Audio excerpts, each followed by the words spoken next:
Alrighty, you guys, let's talk about some of the tools that we use for printmaking. So this is referred to as a roller or a brayer is the technical word for it, okay? And that's what we use to apply the ink. And then this is a baren, and this is used to press the paper into the plate. Use this with caution with your foam plate, okay? When we go into making bigger linoleum plates, this will come into play a lot more, okay? This is our plexiglass. It's a little bit dirty. Make sure you clean it before you use it, okay? And a palette knife for scooping your ink, okay? Sometimes a wooden spoon can be used in place of a baren when we're pressing the paper into the plate.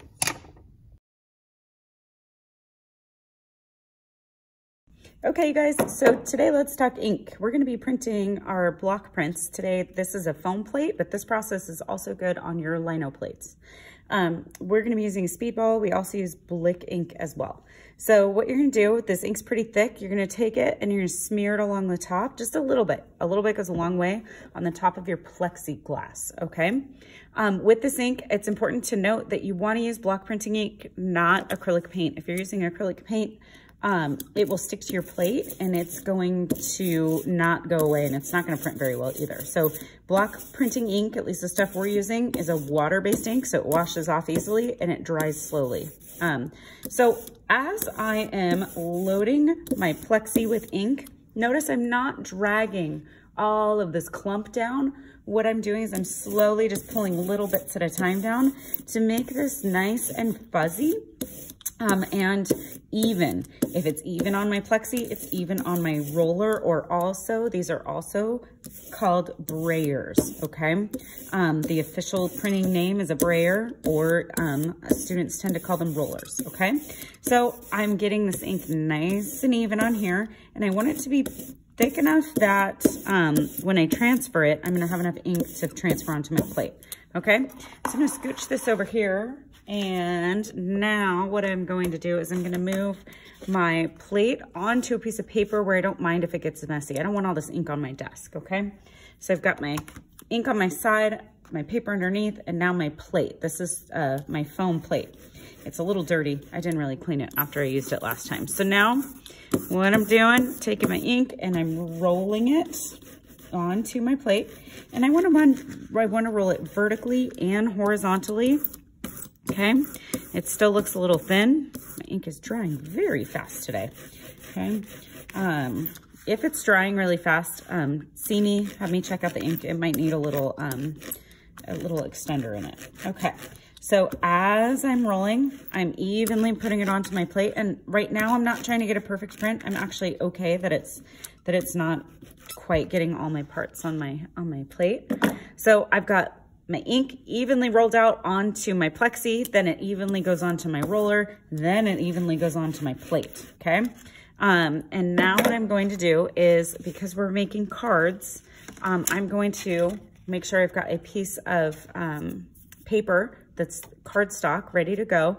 And I wanna make sure that this is gonna open properly. So I'm gonna take and I want my image on the right side, on the left side, which makes it the right side, okay? And what I'm gonna do is I'm gonna take my plate and I'm gonna line it up with my paper underneath there. All right, so I've got my ink and my card all lined up. My plate's back there. And what I wanna do is I wanna rub the paper into the plate, but I'm not scratching it into the plate. I really wanna be gentle, not to compress that foam too much. A couple tools you can use a wooden spoon, and you can rub in like a circular pattern. Being careful, I'm applying pressure, but not so much pressure that I'm smashing that foam. You can also use what is called a baren, and you can rub on the surface. Because this is a card and I'm afraid that this might be a little bit dirty, I don't want to ruin the inside of that, but the barens also work for that, okay? But make sure you have clean hands too for your cards when you're doing this. Nobody wants fingerprints and stuff all in the inside of the cards, okay? So I'm pressing, okay? Making sure that's on there. I can check too as I'm going along. You can kind of peel back and see how your ink is, if it's adhering okay, and it looks pretty good on here. So what I'm gonna do now is I'm carefully gonna peel the paper off so that I'm not gonna peel the plate off. I'm gonna peel the paper back and peel it pretty smooth. And then I'm gonna see how my print went. Not too bad. It was a little thin over in here, but I would say that's a pretty interesting looking card. Some things I can do with this too are I can go back in with pen, marker, or colored pencil, and I can give this a little more info, and I can write things over the top of my ink and different things like that after it's dry. Okay. I also could do another color over the top just for fun. Okay. So have fun with this. Keep watching to see how to use our 2 presses that we're going to use for our foam plates as well. So I want to show you 2 different ways of using these 2 different printing presses. They're actually not well, this is a press. This one it's a pasta queen. So it's a pasta machine, but with our foam plates, it does a great job of printing. So what I have my inked up plate and a piece of paper here. And what I'm gonna do, I'm gonna make sure my pasta machine is set at number 5. And then I'm gonna make sure the handle's on, and that just pushes in there in case it falls out. And I'm gonna slowly and sure and steady, I'm gonna roll my print right on through there. And now it'll curl a little bit. That means that's good pressure. And what that did was it did all the work for you in pressing the ink onto your plate, and it makes a nice even print. Okay, so next I will show you this other press. Alrighty, you guys, so we saw the pasta machine. Now what I want to show you is this press and how this press works. So it's just pressure, that's all it is. I have an inked up plate here. I've got my paper. I already kind of rubbed it on there, but I didn't use too much pressure. So I'm gonna put it right where that plate just went up, and I'm gonna press down using just the weight of my body to press. And then I'm gonna lift that. And again, this takes out all that work where you were rubbing and rubbing and rubbing, okay?